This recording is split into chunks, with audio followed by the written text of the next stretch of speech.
את חופרת לכולם, אנחנו רוצים להתחיל עם הסרטון. אז היי לכולם ויום שני שמח, איזה כיף שחזרתם לערוץ שלי. היום התכנסנו כאן כדי לצלם את אחד מהסרטונים שאני הכי נהנית לצלם אותם. DIY זה אחד מהדברים שאני הכי אוהבת בעולם. לפני שאנחנו נתחיל את הסרטון, אז כמו בסרטון הקודם, יש את ניקוי הארון שלי. אם אתם רוצים אתם יכולים ללכת לסרטון הקודם, אני אשאיר לינק כאן למטה בתיבת המידע וגם כאן ב-i שיש איפשהו למעלה. אני אשאיר לינק שבגדול מסביר לכם למה אני עושה כל כך הרבה הגרלות. כן, אני לא רושמת את ההגרלות האלה בכותרת או בתמליל או משהו כזה, כי אני באמת חושבת שרק הצופים שלי ורק מי שבאמת אוהב אותי מגיע לו לזכות בדברים האלה. דברים הם באמת באמת שווים, פשוט מכורח הנסיבות, מכורח זה שאני רק בן אדם אחד, פשוט לא יוצא לי להשתמש בכל כך הרבה דברים, וכבר הגעתי למצב שיש פה דברים שנמצאים המון זמן אצלי בבית, וחבל כי הם פשוט מעולים, יש לי מהם הרבה יותר מדי, וגם אם אני אשתמש בהם לכל החיים, אין שום סיכוי שאני אגיע אליהם. כשהסרטון הזה עולה כבר נבחרה הזוכה של הסרטון הקודם, ולכן בסרטון הזה יש לנו פה פעילות חדשה, ובפעילות הזאת יש כמה דברים שאני הולכת להגריל. הראשון מהם, האמת שהוא משהו שכן ניסיתי בעבר, היה לי אותו בגודל מלא, אני חושבת לפני משהו כמו שנה או שנתיים. אני חושבת שאם תנברו בסרטוני היוטיוב שלי אתם גם תראו אותי עושה סקירה על זה. אני ממש אהבתי את המוצר הזה, והגיע אליי עוד אחד הביתה, ויש לי פשוט כל כך הרבה קרמי גוף, אין שום סיכוי שאני אגיע לזה, אבל אני באמת חושבת שהוא מושלם. זה קרם גוף של ויקטוריה סיקרטס, הוא בריח של אמבר רומנס, לושן פרפיום, הוא ממש בוסם בתוך קרם גוף, שמים אותו על הגוף והוא נמשך לאורך כל היום. אני השתמשתי בו באופן אישי לפני משהו כמו שנה ומשהו, אז אחד סגור כזה הוא בשבילכם. פרדי הצטרפה אלינו. חיים שלי. המוצר השני הוא גם קרם גוף, אני חושבת שזה חלב גוף, הוא בריח טמפטינג נשי. יש לי אותו פעמיים, זה השני שלי, ואני גם זוכרת שהיה לי אותו בכמה ריחות וממש אהבתי אותם. באחד מהם השתמשתי כקרם גוף, אחד מהם היה קרם ידיים, ותמיד היה כזה על השולחן שלי כדי שאני אוכל לשים קרם ידיים לאורך היום. ממש אהבתי אותם, סיימתי את שלושתם.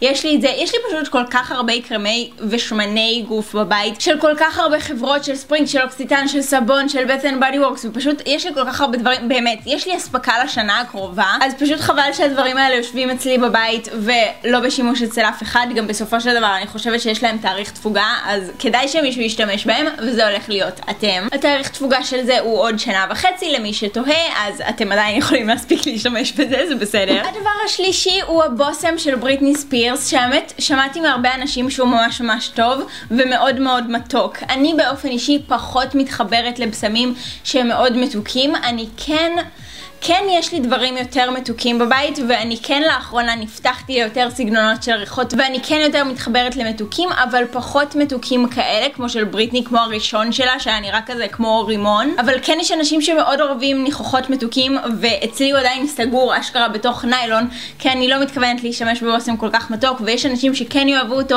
אז חבל שלא תשתמשו בכזה דבר. אם אתם לא אוהבים ניחוחות מתוקים, אז כמובן שזה יכול להיות של אמא, של סבתא, של דודה, של אחות. יש מלא אנשים שיכולים ליהנות מהדבר הזה. והמוצר האחרון, האמת הוא מוצר שכבר סיימתי 2 כאלה, וזה השלישי. זה מנקה מברשות של סיגמה, הוא מגיע בתוך מין בקבוק כזה לחיץ, לוחצים ממנו קצת, מנקים איתו את המברשות. הוא עובד ממש טוב, הוא כן מנקה את המברשות בצורה שהיא טובה, אין לו יותר מדי ריח, אז הוא לא משאיר יותר מדי בוסם על המברשות שאחר כך עושה פצעים על הפנים או משהו כזה. הוא באמת מנקה טוב. אני באופן אישי לא חושבת שהייתי מוציאה עליו כסף, כי בתכלס אני שוטפת את המברשות שלי בעזרת סבון כלים, אבל לקבל אותו בחינם ושהוא יהיה מתנה, אני לא חושבת שזה משהו רע. אז אם מישהי מכן רוצה לנקות את המברשות שלה עם משהו שהוא טיפה יותר פנסי, הוא כן טוב, הוא מנקה את המברשות מעולה והוא ללא ספק בחינם. אז אם אתם רוצות משהו כזה, אז כמובן שגם זה יהיה חלק מההגרלה. אחרי שסיימנו לחפור על כל הפעילות שיש עכשיו, אז כמובן שאני אזכיר לכם שזו לא פעילות עם אף משרד יח"צ או מותג או משהו כזה. אתם לא צריכים לעשות כלום כדי לזכות בדברים האלה, אתם פשוט צריכים להיות רשומים לערוץ שלי. תגיבו פה למטה איזושהי תגובה, כי מי שבוחר את הזוכה זה רובוט באינטרנט, כזה יש אתרים כאלה שפשוט בוחרים תגובה רנדומלית מתוך התגובות. כל מה שאני צריכה צריכה זה שתהיה תגובה פה על הסרטון למטה כדי שהרובוט תדע לבחור בין אחד מכם. אז בגדול חוץ מתגובה ולהיות רשומים לערוצים שלי לא צריך כלום, אתם יכולים להשתתף בהגרלה. בגדול יש לי ארון שעולה על גדותיו בבית עם יותר מדי מוצרים שפשוט לא מתאימים לי או שפשוט אין לי זמן להשתמש בהם, ובגלל זה בתקופה הקרובה הולכות להיות הגרלות גם פה, גם בערוץ ולוגים שלי. יש מצב שגם במופע, גם באינסטגרם. אני מנסה להיפטר מדברים, אתם אלה שזוכים מזה. אז זה ממש הזמן ללחוץ על הכפתור האדום שיש כאן למטה שרשום עליו סאבסקרייב או יירשם כמנוי. תהפכו להיות חברים הכי טובים שלי, תהפכו להיות חלק מהמשפחה שלנו, וככה בעצם תוכלו להשתתף בפעילות ולזכות בדברים המהממים שיש לנו פה, שזה מה שיש היום. פעם הבאה אני עדיין לא יודעת מה יהיה. אחרי כל החפירות האלה, יאללה בואו נתחיל ב-DIY, כי זה הסרטון שאני הכי מתרגשת לקראתו. ה-DIY הראשון שלי בסרטון הזה הוא קישוט הציצים בעזרת וושי טייפ וצבעים רגילים שיש בבית. כל הרעיונות של ה-DIY שעשיתי בסרטון הזה היו בעיקרם לעשות דברים מגניבים לקראת ט"ו בשבט שלא עולים יותר מדי כסף. אני לוקחת את הציצים שהאמת מצאתי בסופר ליד הבית שלי, הם באמת לא היו יקרים יותר מדי, לפי דעתי הם עלו פחות מ-20 שקלים, ובגדול מה שאני עושה זה לוקחת וושי טייפ שהיה לי בבית ועושה על הציצים פאטרנים שונים. אני עשיתי על הציץ אחד פאטרן של ריבועים, עשיתי על הציץ השני איזשהו פאטרן טיפה יותר פשוט. אתם כמובן יכולים לבחור מה שאתם רוצים, בתכלס לא חייבים גם להשתמש בוושי טייפ. הוושי טייפ פשוט עוזר לנו לעשות מסכה. אני חותכת את הוושי טייפ ושמה אותו במקומות שאני רוצה. שימו לב שהציץ זה לא משהו שהוא מורבע, אז טיפה יותר מסובך לעשות את זה, אבל זה באמת לא מסובך עד כדי כך. אני מדביקה אותו איפה שאני רוצה שתהיה מסכה שתחסום לי את הצבע מלהגיע אליו. ואותו דבר אני עושה גם על הציץ השני.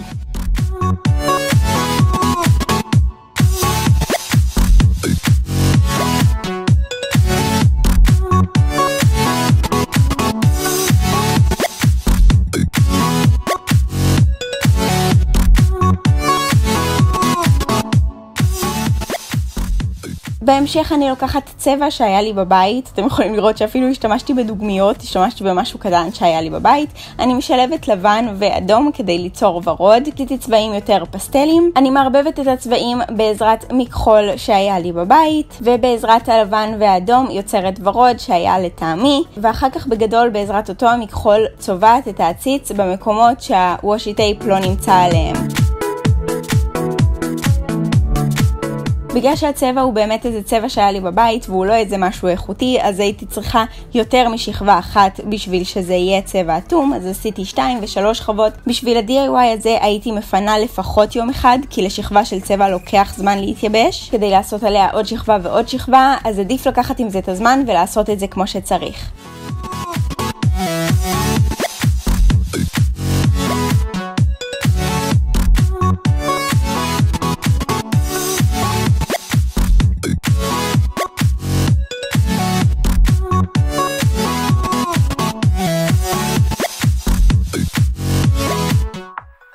בהמשך, באותו דבר, באותה שיטה, עשיתי עם צהוב ולבן מין צהוב בעיר כזה. אתם יכולים לראות שגם השכבה הראשונה עם הצהוב לא הייתה אצלי אטומה ונפלאה על ההתחלה, ואני עשיתי עוד שכבה ועוד שכבה ועוד שכבה כדי לגרום לצבע להיות אטום ויפה כמו שרציתי. בפאטרן של הצהוב אני צובעת רק את הלמטה, רציתי להשאיר את שאר הציץ יותר פשוט כמו שמצאתי בסופר, ובפאטרן של הלמטה מין לעשות לו טבילה של צבע, כאילו טבול בצבע.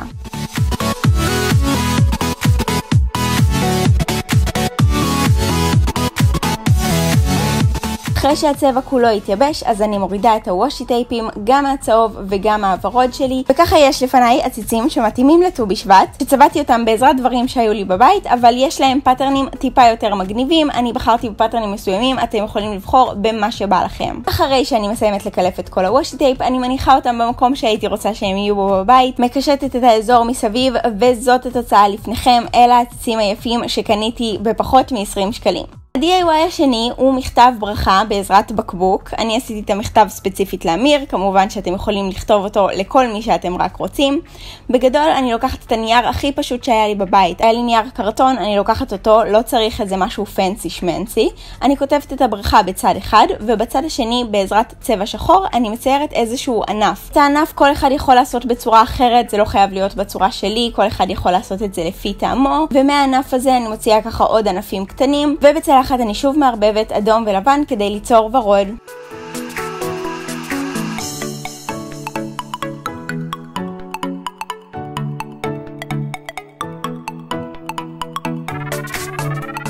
את הוורוד הזה אני עושה טיפה יותר בעיר, כי ככה רציתי ב-DIY הזה, ובגדול מה שצריך ל-DIY זה בקבוק ריק. בתכלס אני השתמשתי בבקבוק של קולה, אפשר גם להשתמש בבקבוק של כל חברה אחרת. האמת ששמתי לב לזה בקיוסק שלכל בקבוק יש פאטרן טיפה שונה למטה, אז זה ממש מגניב שלכל פרח יש צורה טיפה שונה. בעזרת הבקבוק אני בעצם טובלת אותו בצבע ועושה פרחים על הענף שלי. זה הכי ט"ו בשבט, מסמל פריחה והתחלה חדשה. זה לגמרי ממשהו שהיה לנו בבית, ואני חושבת שזאת ברכה מקסימה והיא DIY, וממש רואים שזאת השקעה אישית.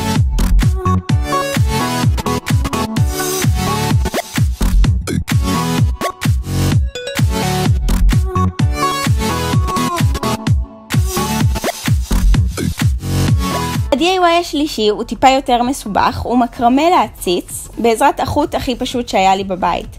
בגדול אתם יכולים לראות פה שאני לוקחת את החוט הכי פשוט שהיה לי בבית ואני מחלקת אותו ל4. בעיקרון החוט שהיה לי בבית היה דק מדי, אז אני מחלקת אותו ל8 בשתי חתיכות. יש לי חתיכה אחת לאורך עם 8 חתיכות של חוט וחתיכה אחת לרוחב עם 8 חתיכות לחוט. אני שמה את החתיכות בקרוס אחד על השני, ככה שהם ישבו בדיוק אחת על השנייה, ועושה קשר כדי שזה לא יזוז לי.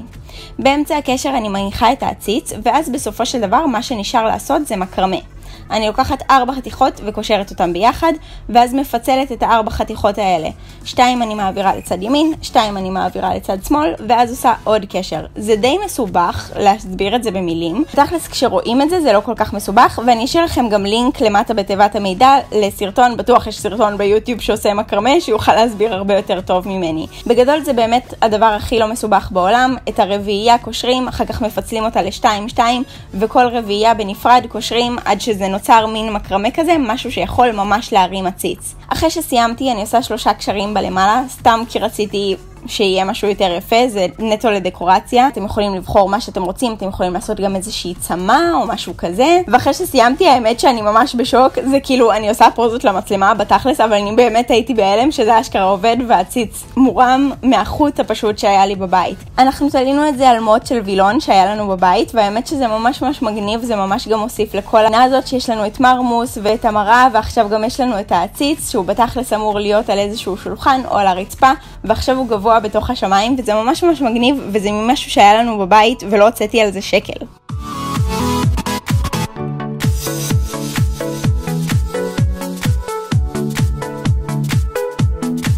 אני חושבת שזה אחד הסרטונים שהכי נהניתי לעשות אותם. אני ממש מקווה שנהניתם מהסרטון הזה. אני ממש מקווה שאתם משתתפים בפעילות שלי, שלחצתם על הכפתור האדום כאן למטה, ושאתם חלק מהמשפחה שלנו. אני אוהבת אתכם מלא מלא מלא, ואנחנו נתראה בסרטון הבא. ביי!